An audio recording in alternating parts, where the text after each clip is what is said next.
All right, today we're tracing the incredible story of the firearm. Now, this isn't just about the weapons themselves. It's really this amazing journey of invention, of problem solving, and some seriously clever engineering that stretches back over 700 years. So yeah, let's just dive right in. So that's the big question, right? How on earth did we get from, a simple iron tube that was clumsy and dangerous to the kind of reliable, rapid-firing firearms we have today? Well, the answer isn't one giant leap. It's actually a story of solving one problem, then the next, then the next. A step-by-step evolution. Okay, so let's start at the very beginning. The first, and maybe the biggest, problem was super basic: fire. How do you safely and, more importantly, reliably make a spark exactly when you need one to set off the gunpowder? I mean, this single question, this one challenge, drove the first 400 years of firearm development. It's crazy. So check this out. The first firearm, the hand cannon, well, it was unbelievably crude. We're literally talking about a metal tube on a stick. You just stuff gunpowder and a rock down the muzzle, and then you touch a hot wire or a burning match to a little hole in the back. That's it. It was incredibly slow, you couldn't really aim it, and honestly, it was probably more dangerous to the person firing it. It was way better at scaring people with a loud bang than actually hitting anything. And that brings us to the first big quest in this whole story. For the next 400 years, the main goal wasn't what you'd think. It wasn't about making guns more powerful or more accurate. Nope, the whole game was just trying to make them go bang reliably every single time, preferably without blowing up in your face. You can really see the slow, steady march of progress here. It all starts with the Matchlock, that's the one that first gave us a trigger mechanism. Then you have the wheel lock, which was this really complex way to make a spark on demand. But the real game changer, that was the flintlock. Simple, cheap, reliable. And then finally, the percussion system comes along and uses a little bit of chemistry to pretty much perfect the whole process. So the Matchlock was a huge deal for one reason. It freed up a hand. For the very first time, you could actually hold the gun with two hands and aim it. But it had a massive, fatal flaw. See that little burning rope? Well, yeah, that was your ignition system. A little bit of rain? Useless. Trying to set up an ambush at night with a glowing, smoking rope? Good luck with that. Not exactly stealthy. So, to solve the burning rope problem, someone came up with a wheel lock. And it was brilliant, honestly. You'd wind it up with a key, and when you pulled the trigger, a little wheel would spin against a stone, creating sparks. The best way to think about it is like a 16th century Zippo lighter. Super clever.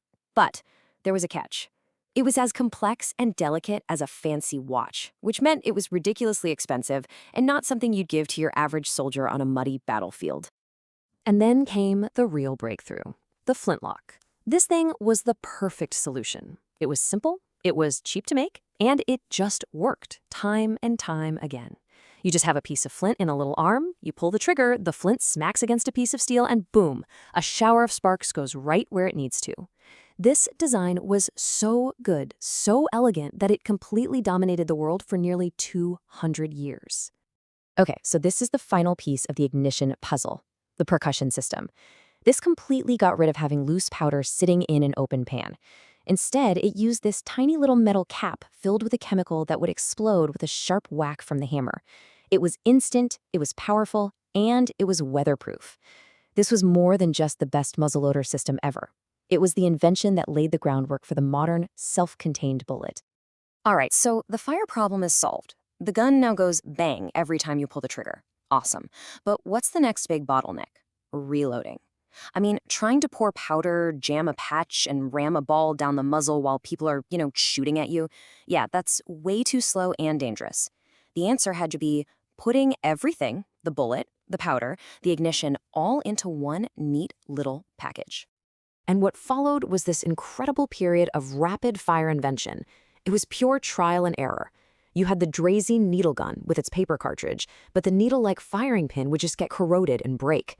So then came the pinfire, which used a brass case, but it had this little pin sticking out that, well, if you dropped it on the pin, it could go off.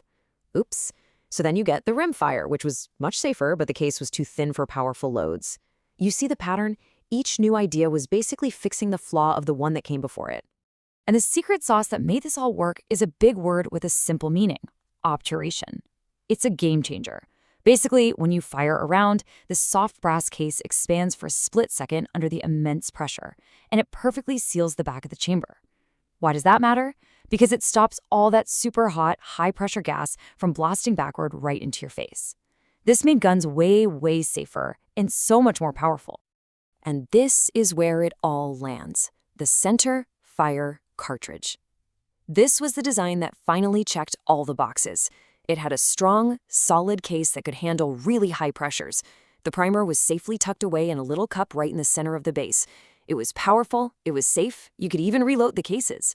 This design, which they basically perfected back in the 1860s, was so good that it's still the standard we use today. They absolutely nailed it. Okay, let's recap. We've got reliable ignition. Check. We've got fast reloading with the all-in-one cartridge. Check. So what's left? Speed, the rate of fire. Now that you could pop a new cartridge in quickly, the next logical question was, how can we fire a bunch of shots without having to reload after every single one? And the first really successful answer to that question was the revolver. You've heard of him, Samuel Colt. In 1835, he patented this brilliant mechanism with a rotating cylinder. Every time you cocked the hammer, it would bring a brand new, ready-to-fire cartridge in line with the barrel. For its time, this was an absolutely massive leap forward in firepower. But why stop at 6 shots? The thinking was, what if the gun could reload itself? That's the idea behind this self-loading or semi-automatic pistol. It's just genius, really. It uses the energy from the shot you just fired, either the recoil or the expanding gases, to automatically kick out the used-up casing and slide a fresh round in from the magazine. The gun does the work for you. And if you want to talk about this technology, you have to talk about the absolute legend, the Colt Model 1911. Designed by the visionary John Browning, this pistol was just a masterpiece of engineering.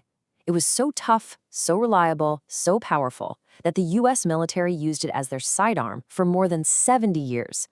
And get this, the fundamental way it works is still the blueprint for countless modern pistols made today. It's a timeless design.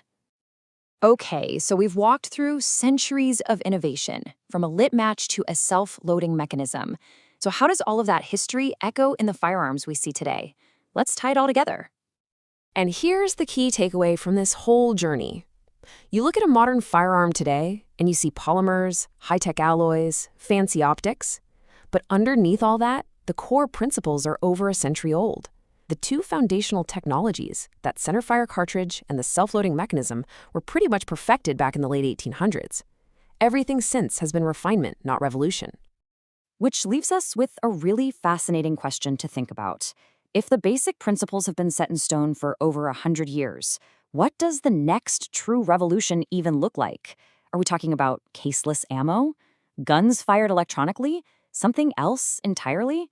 It's kind of mind-boggling to think about what comes next. Thanks for joining me on this one.